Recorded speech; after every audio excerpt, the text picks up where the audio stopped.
तो दोस्तों, मेरा नाम है नैन्सी और मैं बीएससी सेकेंड ईयर की छात्रा हूँ। आज मैं आप सबको हिंदी दिवस के मौके पे कुछ बातें बताना चाहती हूँ।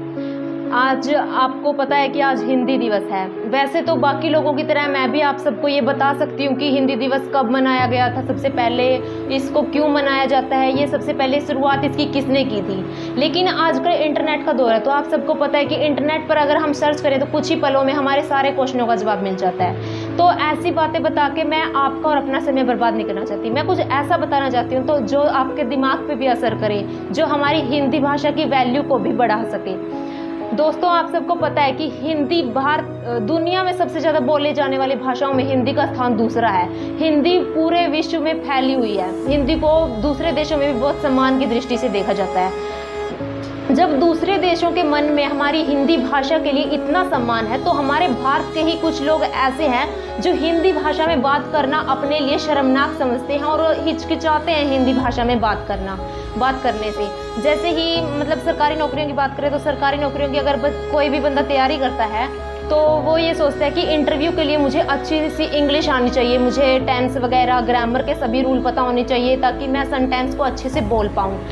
लेकिन वो ये नहीं देखता कि इंटरव्यूअर जो होता है वो सिर्फ ये नहीं देखता कि आपको इंग्लिश अच्छे से आती है, नहीं, वो देखता है कि आपके बोलने का तरीका कैसा है, आपकी कम्युनिकेशन स्किल कैसी है, आप उसको इम्प्रेस कर पा रहे हो या नहीं। लेकिन अब वो ज़माना नहीं है कि इंग्लिश बोलने वाले को ही महान समझा जाता था। अब आजकल आप प्राइमरी स्कूल के बच्चों को ही देख लो, अगर आप उनसे हिंदी में कोई सेंटेंस पूछेंगे या कोई गिनती वगैरह पहाड़े वगैरह सुनेंगे तो वो ये बोलेंगे कि हिंदी में हमें समझ नहीं आता, आप इंग्लिश में बता दो, फिर हम आपको बता देंगे कि आपको क्या सुनना चाहते हो हमसे। तो ये हमारे एजुकेशन सिस्टम की एक छोटी सी कमी है। जो हमारे टीचर्स हैं वो उसको हिंदी में नहीं बताते, वो सिर्फ इंग्लिश में ही एक्सप्लेन कर देते हैं। बुक्स में भी आपने देखा होगा कि हिंदी में उसका ट्रांसलेशन नहीं दिया होता, सिर्फ इंग्लिश में दिया होता है। भारत में कि अगर हम यूपी वगैरह के एरिया में जाएं, अगर वृंदावन वगैरह जो ये तीर्थ स्थल हैं, वहाँ पे हम देखेंगे कि बहुत सारे अंग्रेज उनकी वाइफ वगैरह होती हैं जो सफ़ेद साड़ियों में होती हैं, क्योंकि उन्होंने हिंदू धर्म अपना लिया है। उन्हें हिंदी संस्कृति के प्रति इतना लगाव हो गया है, हिंदी संस्कृति उन्हें इतना प्रभावित कर रही थी कि उन्होंने हिंदू धर्म ही अपना लिया। अब देखो, जब विदेशी लोगों के मन में हिंदी के प्रति इतना सम्मान है कि उन्होंने अपने धर्म को, अपनी भाषा को बदल लिया और हिंदी को सीख रहे हैं वो, तो भारत के लोगों के मन में अपनी मातृभाषा के प्रति कितना सम्मान होना चाहिए।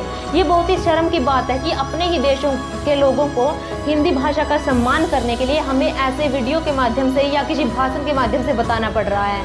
हमारे देश के लोगों का ये फ़र्ज़ है कि अपनी भाषा का सम्मान करें, और अगर कोई और भी बाहर का भी व्यक्ति अपनी भाषा के बारे में कुछ उल्टा सीधा बोल रहा है तो उसे हम समझाएं।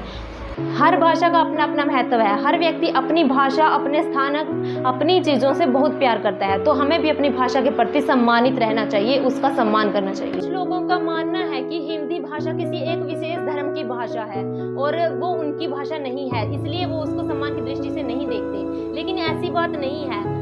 दुनिया की सबसे प्राचीन भाषा जो संस्कृत है, हिंदी भाषा भी उसी का एक नवीन रूप है। हिंदी भाषा भी उसी से निकली हुई है। और हमारे पुराने वेदों में ये भी लिखा गया है कि व्यक्ति चाहे कितना भी विकास कर ले अपनी जिंदगी में, लेकिन उसे अपनी जड़ें कभी नहीं भूलनी चाहिए। और हमारे संस्कृति की जड़ें हैं जो वो संस्कृत भाषा है, जो सबसे प्राचीन भाषा है हमारे वेद पुराण भी संस्कृत भाषा में लिखे हुए हैं, और हिंदी भाषा संस्कृत भाषा से ही निकली हुई है। हिंदी हमारी मातृभाषा है, इसलिए हमें अपनी जड़ों को कभी नहीं भूलना चाहिए। तो मुझे उम्मीद है कि आप लोगों को मेरा आज का ये संदेश है वो पसंद आया होगा।